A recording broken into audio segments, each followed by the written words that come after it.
Let's look more at our top story, this court ruling over the South China Sea. China maintains its claim, and it is known as the 9-dash line. You see it in red there, and it is based on evidence dating back 2,000 years.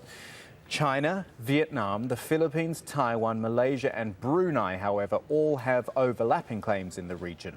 The South China Sea is a major trade route and has abundant fisheries as well as possible oil and gas reserves. The court says China violated the Philippines' sovereign rights and caused irreparable damage to local ecosystems, though, as we said, China doesn't accept nor does it recognise the decision. Let's go to Beijing, talk to Victor Gao, Director of the China National Association of International Studies. Simple question, Victor. Why? Why does China not accept this?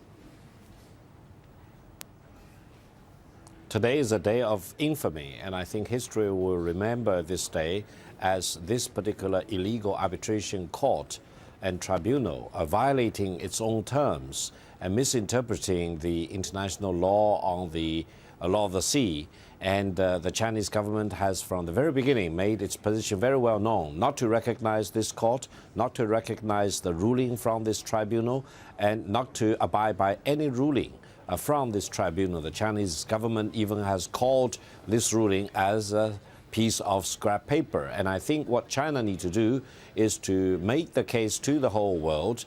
China has sovereignty over this particular body of water, not only in terms of decades, but over hundreds of years. And also, China reasserted its sovereignty and territorial integrity in the South China Sea as a victory legacy of the Second World War. Okay. And the 9-dash line appeared in China as early as in 1947 or 48 and has been recognized generally by the international community all the way till today. No tribunal in The Hague will be able to take away what belonged to China for all this time. And the Chinese people are united to support the Chinese government in doing whatever we can to defend Chinese sovereignty and territorial integrity in the South China Sea. I have to return to my original question, and that is why. And I'm talking about the tribunal itself.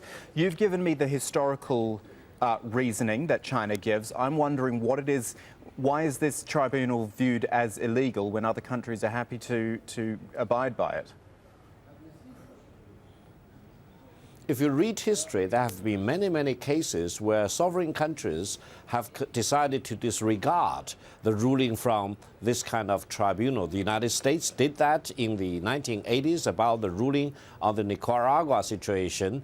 Many other countries, even smaller countries like Iceland, have decided to disregard the ruling from the tribunal like this one out of The Hague. China is not the only country, not the first country to decide to do so, and China will not be the last country to do this. And if you have a tribunal so much set up to do things completely beyond its mandate, of course it's a violation of the international law, it's a violation of the terms of the UNCLOS, and it is illegal in trying to impose what it believes to be the truth onto the 1.4 billion Chinese people. What about, and I know I am making this, I'm oversimplifying here, but what about sharing?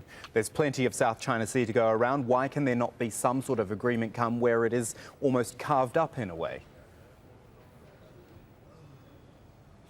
You are absolutely right. As early as in the 1980s, when China's former leader Deng Xiaoping raised this proposal about putting aside the territorial dispute for a while making common efforts to focus on common development.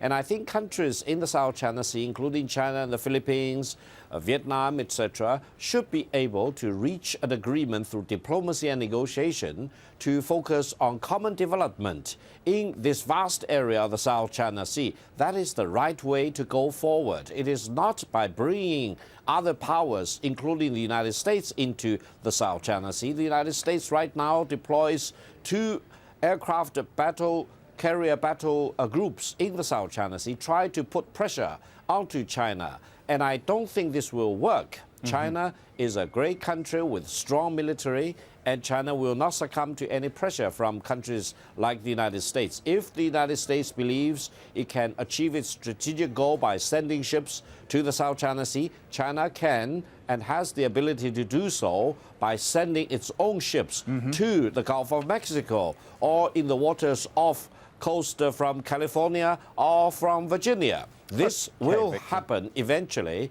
if the United States still indulges in the fantasy that it can put pressure onto China. Victor Gao, we thank you for your time as ever. Thank you for joining us.